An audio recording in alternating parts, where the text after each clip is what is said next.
नमस्कार, प्रखर राजपूत को देख रहे हैं आप और आज तारीख है 1 अक्टूबर साल 2025 और इजराइल, फिलिस्तीन, लेबनान समेत पूरी दुनिया की खबरों के साथ एक बार फिर से आपके सामने हाजिर हुआ हूं। इस वीडियो में हम आपको बताएंगे कि कतर ने एक ऐसी बात बोल दी जिसके बाद बहुत ज़्यादा चांसेस है कि हमास ने ट्रंप के प्लान को सिरे से नकार दिया। अब ऐसा क्यों कह रहा हूं, अभी आप वीडियो देखेंगे तो आपको डिटेल पता चलेगा। और साथ ही भारत के ऊपर ट्रंप ने जो सैंक्शंस और टैरिफ का खेल खेला था, आज वो खेल कहीं ना कहीं अमेरिका के ऊपर ही भारी कैसे पड़ गया, इसके बारे में भी आपको डिटेल पता चलेगा। और साथ ही सऊदी अरब और पाकिस्तान की जो डील हुई है, इस डील का कितना फ़ायदा सऊदी अरब को है, कितना फ़ायदा पाकिस्तान को है और भारत और इजराइल को कितना बड़ा खतरा है, इसके बारे में इजराइल के राजदूत ने एक बड़ी बात बोली है, इसके बारे में भी आपको पता चलेगा। और साथ ही आज इजराइल को बड़ा नुकसान हुआ है, ये नुकसान कैसे हुआ है इसके बारे में भी आपको बताऊंगा। और साथ ही इस वीडियो में आपको पता चलेगा कि तुर्की के ड्रोन अब इजराइल के मुहाने पे आके खड़े हो गए हैं और आने वाले टाइम में तुर्की और इजराइल के बीच जंग की आगाज को देखना पड़ सकता है। अब ऐसा क्यों कह रहा हूं, इसके पीछे भी एक बड़ी वजह है, ये भी आपको डिटेल पता चलेगा। इस वजह से वीडियो को लास्ट तक जरूर देखिएगा।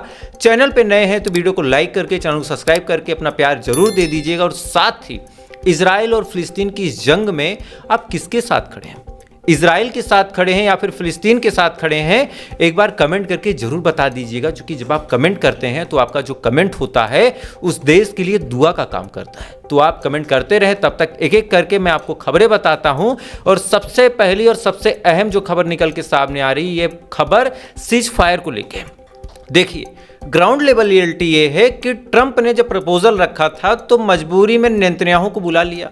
अब नेतन्याहू की मजबूरी ऐसी थी कि ट्रंप जो कुछ बोलता रहा, नेतन्याहू को हाँ में हाँ मिलाना पड़ा, बशर्ते नेतन्याहू को शर्तें मंजूर हो या फिर ना हो। ये बात आप सभी जानते हैं कि नेतन्याहू की बिल्कुल मर्जी नहीं थी कि सीज फायर हो, लेकिन ट्रंप ने कहा तो इनको मानना पड़ा। अब इसके बाद वहां पे बातचीत हुई। बातचीत करने के बाद हमास तक जो प्रपोजल था उसको कतर और इजिप्ट के हवाले से पहुंचाने की कोशिश की गई। उसके बाद इजराइल के प्रधानमंत्री बेंजामिन नेतन्याहू वहां से चलते हैं और आने के बाद अपने देश इजराइल में पहुंचते हैं और तेल अवीव में कैबिनेट की मीटिंग बैठाते हैं कि आखिर जो कुछ ट्रंप ने वहां कह दिया उसको किस हिसाब से अमल में लाना है, कितनी चीज़ों को अमल में लाना है और कितनी चीज़ों को अमल में नहीं लाना है। ये तमाम चीज़ें बाकायदा वहाँ पे डिस्कस हो रही हैं। ये तमाम चीज़ें इधर इजराइल और अमेरिका के बीच खेल मच ही रहा था। इसी दौरान बड़ी अपडेट निकल के सामने आई है कि कतर के प्राइम मिनिस्टर अल थानी ने एक बड़ा बयान दिया और इस बयान के बाद अभी कयास लगाया जा रहा है कि सीज फायर जैसी कोई चीज नहीं हो पाएगी। ऐसा क्यों, अब आप पूरी बात डिटेल में समझिए। देखिए, हमास तक सीज फायर की बात पहुंचाने का काम किसका था, इजराइल का तो था नहीं, ये काम था कतर और इजिप्ट का। और कतर और इजिप्ट का ये प्लान जब था, इसी दौरान कतर के प्राइम मिनिस्टर का कहना है कि जितने भी प्रपोजल आए हैं और जितने भी पॉइंट रखे गए उनमें से कई पॉइंट ऐसे हैं जिनको बाकायदा नेगोशिएशन किया जाना चाहिए, जिनको बाकायदा डिस्कस किया जाना चाहिए। और साथ ही कई सारे प्रपोजल ऐसे हैं जिसको हमास के हिसाब से भी होना चाहिए। अब ये बात जब कतर के पीएम ने बोली तो मतलब बड़ा साफ है कि ये बात कतर के पीएम ने अपने मन से नहीं बोली है। इसमें कहीं ना कहीं साफ तौर पे जो एक एंगल छुपा है वो एंगल छुपा है हमास का। मतलब जो प्रपोजल था वो हमास तक पहुंचा। हमास ने वैसे पहले भी कह दिया था कि भाई हम हथियार तो नहीं छोड़ेंगे। अब यहाँ पे कतर के पीएम ने भी साफ तौर पे कह दिया है कि जो प्रपोजल हमास तक पहुंचा है उस प्रपोजल में कई सारी चीज़ें चेंज करनी पड़ेंगी, कई सारी चीज़ों को निगोशिएट करके बदलना पड़ेगा। और कई सारी चीज़ें ऐसी हैं जो कुछ इजराइल के हवाले से होंगी और कुछ हमास के हवाले से होंगी। एक तरफा सीज फायर की डील पे कोई भी राजी नहीं होगा। ये बात जब कतर के प्राइम मिनिस्टर ने बोल दी तो मतलब बड़ा साफ है कि जिस 20 पॉइंट को लेकर तमाम दुनिया के लोग खुश हो रहे हैं, उस 20 पॉइंट में या तो चीज़ें बदली जाएंगी। अब जब बदली जाएंगी तो कौन गारंटी लेगा कि इन 20 पॉइंटों को अब फिर से जब एक बार चेंज कर दिया गया, रिफॉर्म कर दिया गया, तो इजराइल एक्सेप्ट कर ले।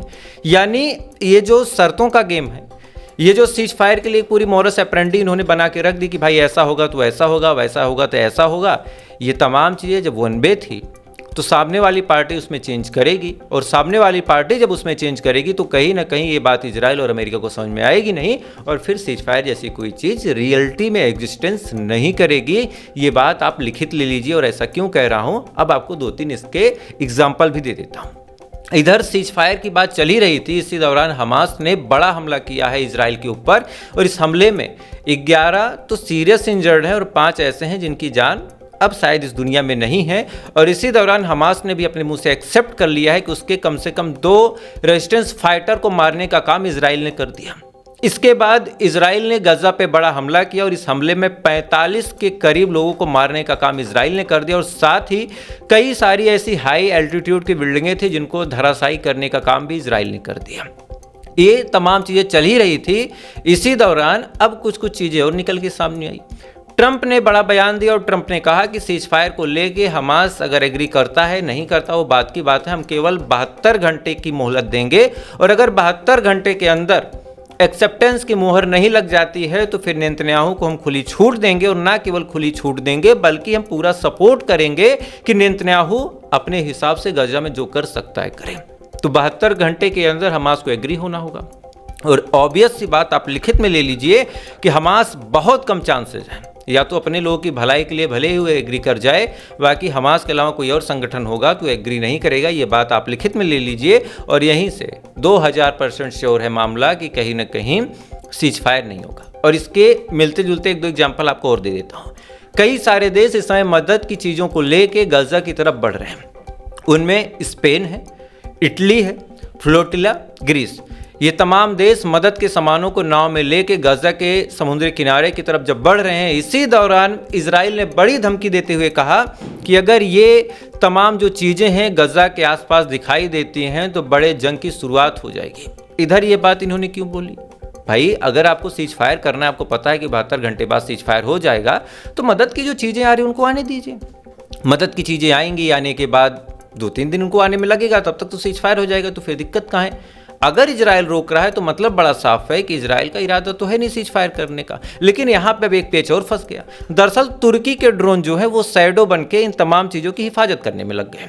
तुर्की के दिमाग में न जाने कहाँ से खलीफा बनने का ख्याल आया और तुर्की ने अपने ड्रोन भेज दिए और कहा कि अगर इन जहाज़ों पे कोई हमला करता है तो ऐसे हाल में हमारे ड्रोन इन जहाज़ों की हिफाजत करेंगे और उन ड्रोन्स को, उन फाइटर जेट को मार गिराएंगे। अब यहाँ पे एक चीज़ तो ये क्लियर हो गई कि इजराइल के खिलाफ तुर्की आके खड़ा हो गया। अब दूसरी चीज़ आप ये देखिए कि तुर्की भले ही खड़ा हो गया लेकिन इजराइल ने अपनी धमकी में कोई भी कमी नहीं की है। इजराइल ने साफ तौर पे कहा है कि हम जैसे ही इन तमाम जहाज़ों को अपने इलाके में देखेंगे फौरन हमला करके इनको डुबो देंगे। तो मतलब बड़ा साफ है कि आने वाले टाइम में तुर्की और इजराइल के ड्रोन भी आपस में टकरा सकते हैं और अगर तुर्की पीछे नहीं हटा तो आप गारंटेड चीज़ें जान लीजिए कि इजराइल पीछे नहीं हटेगा। इजराइल तुर्की के ऊपर भी हमला कर सकता है और इसी डर से कई सारे देशों ने आपस में रक्षा सौदे भी किए। हालांकि उसको लेके भी इजराइल का बयान आया, वो भी अभी आपको डिटेल में समझाता हूं। लेकिन इससे पहले गजा की एक अपडेट जान लीजिए जिससे आप 2000% श्योर हो जाएंगे कि अब सीज फायर इजराइल के मंसूबे में कहीं भी शामिल नहीं है। दरअसल इजराइल ने गजा के अंदर से कम 50 लोगों को फिर से अरेस्ट कर लिया। अब तक बात क्या हो रही थी कि 3 दिन बाद बंधकों को इजराइल छोड़ देगा। अब बात क्या हो रही है कि 50 लोगों को अरेस्ट कर लिया। तो फिर कौन सी बात सही है, कौन सी बात गलत है? अगर बंधकों को आज़ाद करना है तो 50 लोगों को अरेस्ट क्यों करना 3 दिन के लिए? अगर 3 दिन के लिए अरेस्ट किया गया है तो मतलब बड़ा साफ है कि भाई इनको सीज फायर जैसी कोई चीज़ नहीं करनी, ये बस एक लॉलीपॉप दे रहे हैं। हमास इनकी शर्तों को नहीं मानेगा और इनको मौका मिल जाएगा कि भाई देखो हमने तो कोशिश की लेकिन सामने वाली पार्टी एग्री नहीं कर रही तो हम कब तक करेंगे। खैर अगली खबर का रुख करते हैं। अगली खबर निकल के सामने आ रही इजराइल के राजदूत के हवाले से। दरअसल एक समझौता हुआ सऊदी अरब और पाकिस्तान के बीच। इस समझौते में कहा गया है कि अगर एक देश पे हमला होता है तो दूसरे देश पे वो हमला माना जाएगा और ऐसे हाल में दोनों एक दूसरे की हिफाजत के लिए अपने अपने हथियार निकाल देंगे। ये बात इन दोनों ने बोली, पूरी दुनिया ने वाहवाही भी की, कई सारे लोगों ने क्रिटिसाइज भी किया। भारत के लिए भी थोड़ी सी टेंशन की बात है। लेकिन इस पे अब जो इजराइल के राजदूत हैं रूवेन अजार का बड़ा बयान निकल के सामने आया है कि सऊदी अरब को इजराइल से कभी खतरा है ही नहीं। सऊदी अरब कभी भी इजराइल की टेंशन लेता ही नहीं। अब ये बात क्यों बोल रहा है इजराइल? मतलब बड़ा साफ है कि इन दोनों देशों के बीच एक डील हो गई है कि भाई ना हम तुमको मारेंगे ना तुम हम पे मारो। तो फिर बड़ा सवाल ये है कि पाकिस्तान की जरूरत क्यों पड़ी, तो वो भी आपको बता देता हूँ। दरअसल इनकी जो असली लड़ाई है वो है यमन से। यमन से लड़ाई करने के लिए सऊदी अरब के पास अपनी कोई आर्मी है नहीं। क्यों नहीं वो भी आप जान लीजिए। दरअसल सऊदी अरब के जो राजा साहब हैं उनको लगता है कि अगर मैंने बड़ी आर्मी रख ली, और चूंकि सऊदी अरब में डेमोक्रेसी है नहीं, वहाँ पे राजा रजवाड़ों का सिस्टम है, तो ऐसे हाल में अगर मैंने कोई बड़ी आर्मी रख ली और आर्मी का जो चीफ होगा उसके दिमाग में कोई नेगेटिव ख्याल आ जाए और नेगेटिव ख्याल के तहत सत्ता पलट करने की कोशिश कर दे तो मैं क्या करूँगा? सत्ता पलट हो जाएगा, जैसे सीरिया में हुआ, जैसे लेबनान में हुआ था कभी, जैसे ईरान में हुआ था कभी। तो आर्मी के दम पे सत्ता पलट करने की कहानी कई जगहों पे देखी जा चुकी। इस वजह से सऊदी अरब ने ये रिस्क लिया नहीं।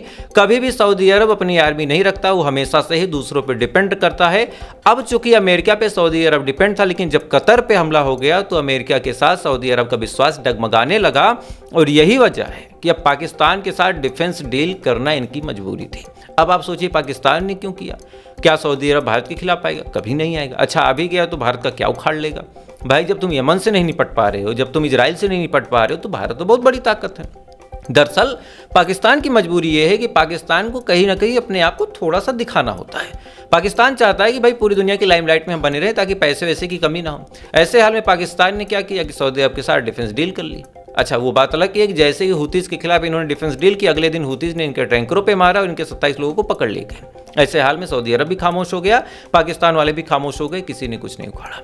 खैर ये तमाम चीज़ें चलती रहती हैं। जियोपॉलिटिकल चीज़ों में धर्म, राजनीति और मजहब का कोई मतलब नहीं होता, ये बात आप बखूबी समझ सकते हैं। खैर अगली खबर का रुख करते हैं। अगली खबर निकल के सामने आ रही इस समय रशिया के हवाले से। रशिया ने इस समय यूक्रेन पे बड़ा हमला किया है और इस हमले के क्या सूरत हाल हैं जब आप जानेंगे तो जानने के बाद आप फंसेंगे। दरअसल रशिया ने यूक्रेन की राजधानी कीव पे भारी बमबारी की। गिनती की बात बताऊं तो 568 के करीब ड्रोन मारे हैं और 43 के करीब बैलिस्टिक मिसाइलें मारी हैं। 568 के करीब ड्रोन, 43 के करीब बैलिस्टिक मिसाइलें और 12 घंटे तक लगातार हमला करता रहा रशिया, लेकिन किसी के पिछवाड़े में दम नहीं था, चाहे नाटो हो, चाहे अमेरिका हो, चाहे पोलैंड हो। पोलैंड ने तो अपना एयर स्पेस बंद कर दिया, लेकिन किसी में दम नहीं था कि ये कुछ कर सके। अच्छा क्यों नहीं है दम? क्योंकि इनकी राजनीति का स्तर इतना गिरा हुआ है। आज आपको एक एग्जाम्पल देता हूँ। 2 लोगों के ऊपर आईसीसी में यानी इंटरनेशनल क्रिमिनल कोर्ट में मुकदमा चला और दोनों को ही वार क्राइम घोषित कर दिया गया। एक पुतिन और दूसरा नेतन्याहू। यूएन की पूरी मीटिंग में पूरी दुनिया के लोग मौजूद रहे, लेकिन पुतिन साहब नहीं आ सके। क्यों? वजह सबसे बड़ी ये थी कि इनको खतरा था कि अगर हम आएंगे तो गिरफ्तार कर लिया जाएगा।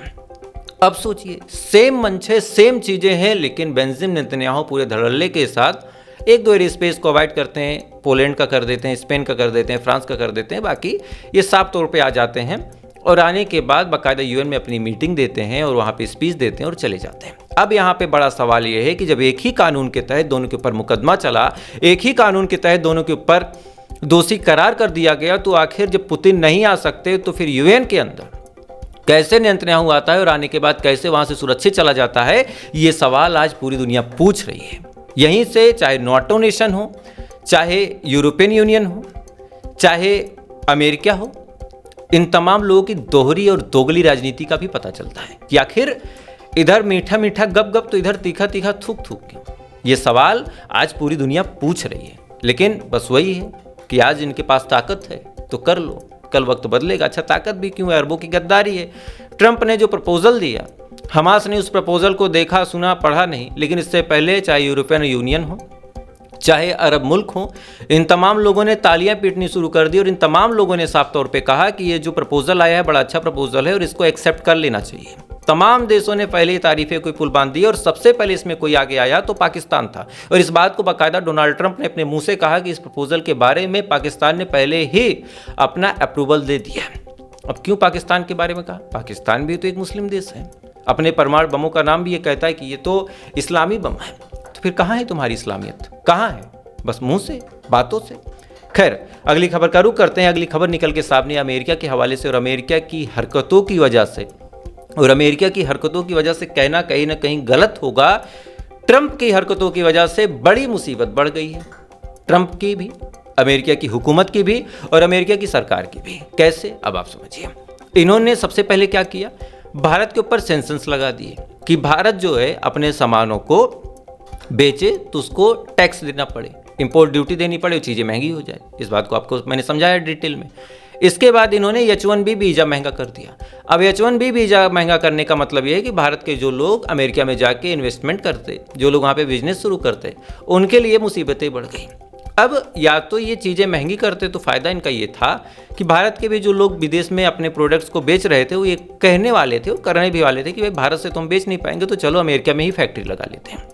देखिए जो बिजनेसमैन है उसके लिए तो बिजनेस कहीं से भी करना है तो भारत में नहीं पॉसिबल है, चलो अमेरिका में फैक्ट्री लगा देंगे। लेकिन H1B वीज़ा भी जब महंगा कर दिया तब इन लोगों की मुसीबतें बढ़ गई कि भाई हम बेच भी नहीं पाएंगे और वहाँ जाके बिजनेस भी नहीं शुरू कर पाएंगे। तो मतलब बड़ा साफ है कि हम अमेरिका को बेचें ही क्यों।